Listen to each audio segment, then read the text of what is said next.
is the dance that may have brought down a president. A remix, a smile, a few casual moves on live TV, and according to reports, this moment helped trigger a chain of events that ended with Nicolás Maduro being captured by the United States.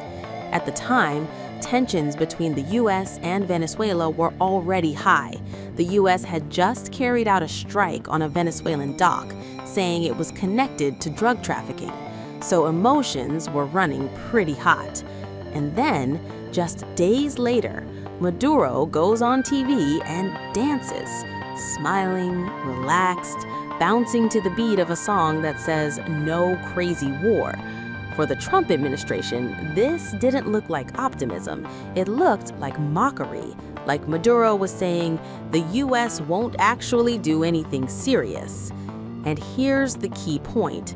Maduro did this more than once. The same song, the same upbeat energy, lyrics about victory and peace, repeated over and over again. According to reporting from U.S. officials, that repetition convinced the White House that Maduro wasn't scared, that he was essentially calling their bluff, and that's when things escalated fast.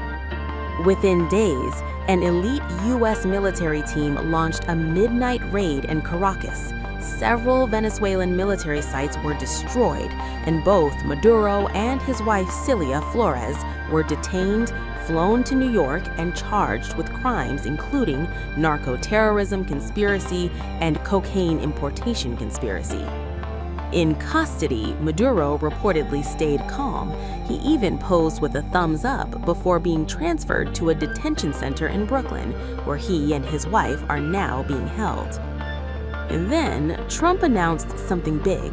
He said the U.S. would temporarily take charge of Venezuela's affairs until what he called a safe and proper transition could happen.